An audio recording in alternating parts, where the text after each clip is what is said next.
بسم اللہ الرحمن الرحیم۔ اب ہم سورۃ الفتح کا مطالعہ کر رہے ہیں۔ یہ 48 نمبر سورت ہے قرآن مجید کی، اور اس کا ٹاپک رسول اللہ صلی اللہ علیہ وآلہ وسلم کے لیے فتح کا اعلان، یہ ہے اس سورت کا مین ٹاپک۔ جس وقت آپ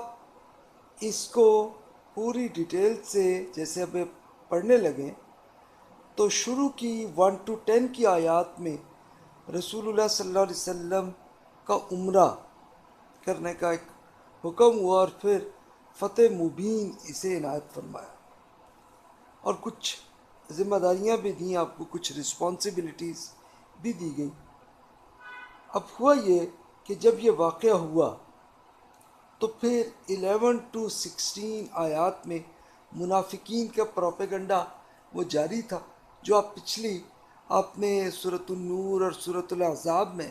آپ پڑھ چکے ہیں کہ منافقین کے لیے اب ٹارگٹ یہی تھا کہ وہ پروپیگنڈا کر کے کسی طرح رسول اللہ صلی اللہ علیہ وسلم کی دعوت کو یہ ناکام کر سکے، تو کامیاب نہیں ہوئے، اللہ تعالیٰ جواب دیے جا رہے تھے۔ اس کے بعد 17 to 21 میں اہل ایمان صحابہ کرام رضی اللہ عنہم کے لیے اسی دنیا میں نتائج کیا ہے ان کے اس دنیا میں، اور انہی کے پھر اگلی آیات میں 22 to 27 میں صحابہ کرام کے لیے سوالات کے جواب ہیں۔ اس کے بعد پھر آیت 28 29 میں رسول اللہ صلی اللہ علیہ وسلم کی فتح کا اعلان ہے کہ آپ پہ فتح ہونے لگی ہے۔ یہ جب ہم اسٹڈی کریں گے تو اس وقت کچھ حصہ پھر ہم سورۃ الشورى جو کہ 42 نمبر سورت ہے، اور اس کی آیت 37 to 43 کا بھی مطالعہ اسی وقت کر لیں گے کہ اہل ایمان کے لیے حکومت کا طریقہ کار کیا ہے، کیونکہ جب فتح ہو رہی ہے نا تو پھر یہ بھی پتہ ہونا چاہیے کہ بھی آپ کو حکومت ملے گی تو کرنا کیا۔ اب ہم اس کا مطالعہ کرتے ہیں، لیکن اس سے پہلے ایک بار پھر آپ اسی بیک گراؤنڈ کو دیکھ لیجئے جو پھر آپ سورۃ النور اور سورۃ الاحزاب میں آپ پڑھ چکے تھے کہ عہد رسالت کی ٹائم لائن کیا تھی، کہ آپ کو پہلے تو اعلان نبوت کا ٹائم تھا کہ جب 571 to 609 CE، تو یہ عیسوی کیلنڈر کے مطابق یہ ٹائم تھا۔ پھر 609 CE میں آپ کے نبوت کا حکم آپ پہ آ گیا اور آپ نے پھر اعلان بھی کر دیا، اور پھر 609 to 622 CE یہ پیریڈ تھا کہ جو مکہ مکرمہ میں آپ نے دعوت پھیلائی، اور اس میں یہ ہوا کہ بہت سی تکلیفات، خود رسول اللہ صلی اللہ علیہ وسلم کو سائیکولوجیکلی ٹارچر کرنے کی کوشش کی، اور صحابہ کرام رضی اللہ عنہم جو ایمان لاتے گئے ان کو بھی یہی کیا گیا، اور جو کمزور حالت میں تھے، جو غلام تھے،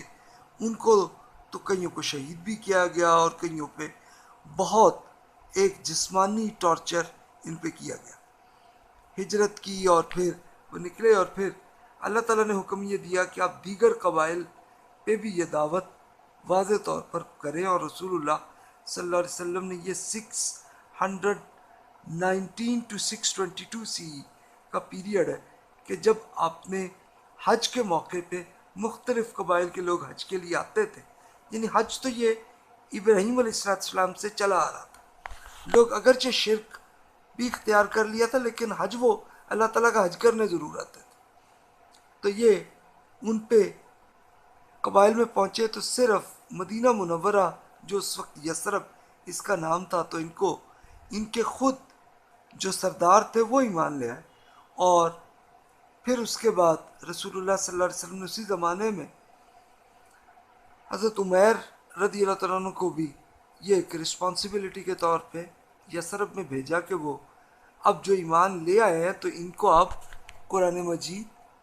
پہنچائیں گے، اور ان کی پھر ایجوکیشن پوری آپ کریں، انہوں نے کیا۔ پھر 622 CE میں آپ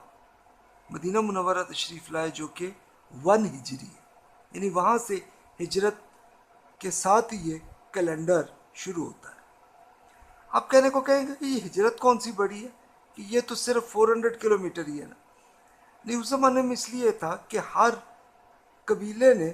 اپنے اپنے علاقے کو ایک باقاعدہ ملک بنایا ہوا تھا، تو آسان نہیں تھا۔ اور وہ 400 کلومیٹر اس زمانے میں، ظاہر ہے کہ ان کے لیے نہ کوئی ہوائی جہاز تھے اور نہ ہی کوئی ٹرین تھی، اپنے اونٹ پہ ہی وہ جاتے ہوتے تھے اور اس میں 8 دن لگتے تھے، اتنا دور تھا یہ 400 کلومیٹر اس زمانے میں۔ اب آپ یہ دیکھیے کہ یہ ہے، آپ اسپیشلی دیکھیے کہ یہ کعبہ شریف اس زمانے میں بھی تھا، یہ مکہ مکرمہ ہے، اور یہ مدینہ منورہ۔ اب ہوا کیا کہ رسول اللہ صلی اللہ علیہ وسلم مدینہ ہجرت کر کے پہنچ گئے۔ اب اس میں یہ 11 سال گزرے کہ جس میں آپ پہلے پڑھ چکے ہیں کہ ابتدائی چیلنجز اور اقدامات آئے، اور اس میں رسول اللہ صلی اللہ علیہ وسلم نے دعوت اور قبائل کو بھی پہنچا دی۔ اس کے بعد پھر 3 بڑی جنگیں آئی ہیں۔ ایک تو دوسرے سال میں 2 ہجری میں یہ جنگ بدر ہوئی، پھر اگلے سال پھر مکہ والوں نے اور لوگوں کو اکٹھا کر کے جنگ کر لی، یہ جنگ احد کہتے ہیں۔ اور اس میں منافقین نے بہت پروپیگنڈا اور دہشت گردی بہت کی، یعنی 3 to 5 کے زمانے میں یہ ہوا۔ پھر جنگ خندق میں پورے عرب کے کئی قبائل کے لوگ آ کے اکٹھے ہو گئے اور انہوں نے مدینہ منورہ پہ وہ کیا، لیکن اللہ تعالیٰ نے اس کو کر دیا۔ جنگ بدر میں بھی فتح ہوئی رسول اللہ صلی اللہ علیہ وسلم کو۔ جنگ احد میں ان کے 70 سے زائد لوگ مارے گئے اور وہ باقی بھاگ گئے۔ ایک خاص ٹائم میں صحابہ کرام کو بڑی مشکلات آئیں اس جنگ میں، آپ پڑھ چکے تھے سورہ آل عمران میں اور سورۃ النساء میں، ڈیٹیل آپ پڑھ چکے ہیں۔ اور پھر منافقین نے پروپیگنڈا کیا، اور پھر جب پورے عرب کے 70,000 کے قریب لوگ آ گئے تو تب یہ جنگ خندق ہوئی۔ تو اللہ تعالیٰ نے معاملہ کیا کہ اس کو پھر اللہ تعالیٰ نے اٹھا کر ایک پورے عرب سارے کے سارے لوگوں کو ایک ٹھنڈی ہواؤں کے ذریعے ہی ان کو پھر یہاں سے اٹھا دیا گیا، یعنی یہ معاملہ ہی ان کا اسی طرح ختم ہو گیا، اس طرح سے یہ معاملہ جو۔ اچھا، پھر ہم یہ بھی دیکھتے ہیں کہ رسول اللہ صلی اللہ علیہ وسلم میں اب یہ بھی ہوا، جب اس کے بعد پھر کوئی مکہ مکرمہ کے یہ جتنے منکرین وہ اب دوبارہ جنگ کے لیے کبھی نہیں آئے، ان میں ہمت ہی نہیں ہوئی۔ پھر ایک خاص طور پر اب یہ 6 ہجری کا پیریڈ ہے، اس میں رسول اللہ صلی اللہ علیہ وسلم کو ایک حکم ہوا، یہ ہے سورۃ الفتح کا یہ حکم آیا کہ جی آپ جائیے مکہ مکرمہ، آپ جائیں اور جا کے عمرہ ادا کریں۔ تو یہ وہ واقعہ تھا جس کے اب پوری ڈیٹیل ہم سورۃ الفتح کے اندر پڑھیں گے کہ کیا واقعہ ہوا تھا۔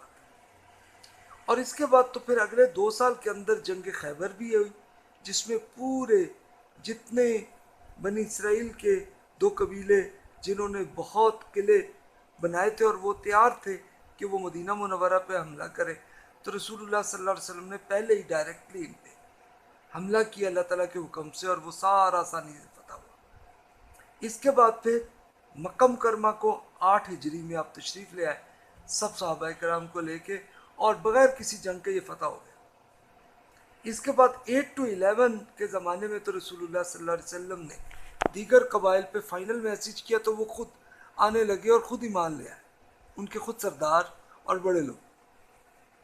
وہ ایمان لائے، اور وہاں پہ پوری پھر صحابہ کرام نے جا کے ایجوکیشن کی، اور یہ معاملہ چلا۔ اور پھر دنیا کے 2 سپر پاورز ان کے بادشاہوں کے ایک وارننگ بھی خود رسول اللہ صلی اللہ علیہ وسلم نے خط کے ذریعے بھیج دی کہ جی اب آپ کے لیے اب یہ فائنل وارننگ ہے کہ آپ تک پوری دعوت پہنچ گئی ہے، تو اب آپ خود بتائیے، اگر آپ رہیں گے تو آپ کی حکومت رہے گی، ادروائز پھر پورا آپ سرنڈر کر دیں گے۔ اور اس کے بعد پھر رسول اللہ صلی اللہ علیہ وسلم نے آخری خطبۃ الحج میں یہ ایک حج کے دوران آپ نے خطبہ کیا پورے عربوں کو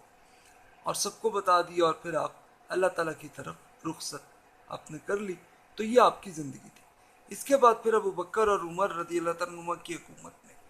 دونوں سپر پاورز ایران اور رومن امپائر یہ دونوں بالکل اس طرح سے شکست ہوئی کہ یہ سارے کے سارے صحابہ کرام رضی اللہ عنہ کی حکومت وہاں تک آ گئی کہ آج کل کے افغانستان سے لے کے اور پھر اس کے بعد لیبیا تک کا علاقہ وہ فتح کر چکے. اس کے بعد پھر کچھ اور عرصے میں باقی اور معاملات بھی اور ہوتے ہوتی یہ اسپین تک، اور پھر اسی طرح یہ پاکستان کا بڑا علاقہ یہ بھی اسی طرح فتح ہوا، اور پھر یہ ازبکستان، تاجکستان، یہ سارا بھی فتح اس کے بعد ہوا، اور پھر سوڈان بھی ہو گیا کچھ عرصے میں. تو دیکھیے کہ یہ سارا معاملہ پھر ہماری ہسٹری میں آتا ہے. تو یہ سارے بیک گراؤنڈ کو رکھیے، اور یہ صلح حدیبیہ کا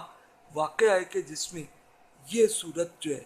سورۃ الفتح اس میں نازل ہو. تب ہم اس کا مطالعہ کر رہے ہیں. بسم اللہ الرحمن الرحیم، اللہ کے نام سے جو سراسر رحمت ہے، جس کی شفقت ہمیشہ کے لیے. انا فتحنا لکا فتحا مبینہ، اس میں کچھ شک نہیں ہے رسول، ہم نے آپ کو کھلی فتح عطا کر دی. لیغفر لک اللہ ما تقدم من ذنبک وما تأخر